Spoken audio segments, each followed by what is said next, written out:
그 이유를 한마디로 말씀드리면 바다를 몰랐기 때문입니다. 근대에 이르는 세계의 변화는 바다에서 시작되었습니다.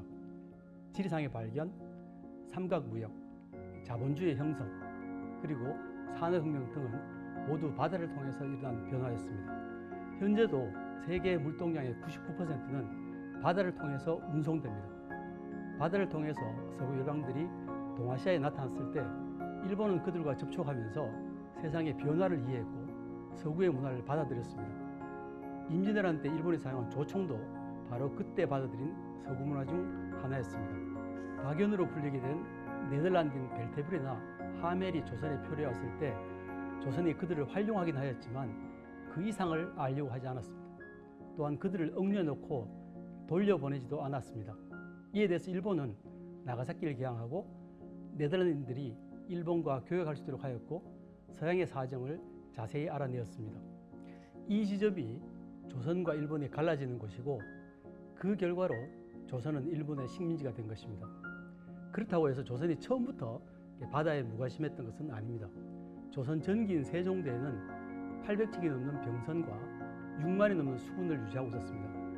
그런데 현재 대한민국의 해군이 5만 명입니다. 신숙주가 편찬한 해동제 업계는 현재의 오키나와에 이르는 해로를 그린 지도가 있습니다. 오키나와를 통해서 서양인들이 그토록 탐냈던 육두구와 정향이 조선에도 수입되었습니다. 그러나 조선 후기에 가면 바다 그리고 그 너머의 세계에 대해서 무관심해졌습니다. 현재는 다시 세계와의 무역 그리고 조선 등을 통해서 대한민국이 경제대국으로 성장하였습니다. 그렇기 때문에 부영대학교 사학과에서는 해양의 역사에 대해서 깊은 관심을 가지고 많은 연구를 수행하고 있습니다. 사학과 교수 전원이 해양을 공통 주제로 해서 연구를 진행하고 있습니다. 학과 차원에서 해양 역사를 공부할 수 있는 사학과는 전국에서 부영대학교 사학과가 유일합니다.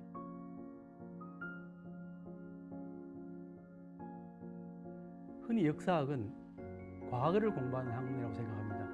그러나 그것은 반은 맞고 반은 틀린 생각입니다. 현재에서 과거를 보지만 현재가 끊임없이 변합니다. 그러면 현재에서 과거를 보는 관심도 따라서 변하게 됩니다. 그리고 우리는 미래를 알기 위해서 과거를 보는 것입니다. 이전에는 역사라고 하면 단연 정치사였습니다. 그러다가 갑자기 문화사가 유행했습니다. 문화적인 가치에 눈을 뜬 것입니다. 그래서 지금처럼 온난화 때문에 기후 이상이 초래되면 어떻게 해야 할까요? 당연히 기후 환경이 어떻게 변화했는지 관심을 가져야 합니다. 다시 바다로 돌아가 보면 우리나라 사람들이 가장 즐겨 먹는 생선은 3가지 정도가 있습니다. 조기, 고등어, 명태입니다. 그런데 명태는 17세기 중엽부터 18세기 초에 지구기온이 지금과는 반대로 1, 2도 내려갔을 때 나타났습니다. 당시는 지구적인 한냉기였습니다. 이때 명태가 동해바다에 등장했고 한냉기란 어려운 시대를 버텨낼 수 있는 단백질원이 되어주었습니다. 지금까지도 명태는 전 세계에서 우리나라 사람들만 먹는 물고기라고 해도 과언이 아닙니다. 반대로 동해 수온이 올라가자 명태는 사라졌습니다.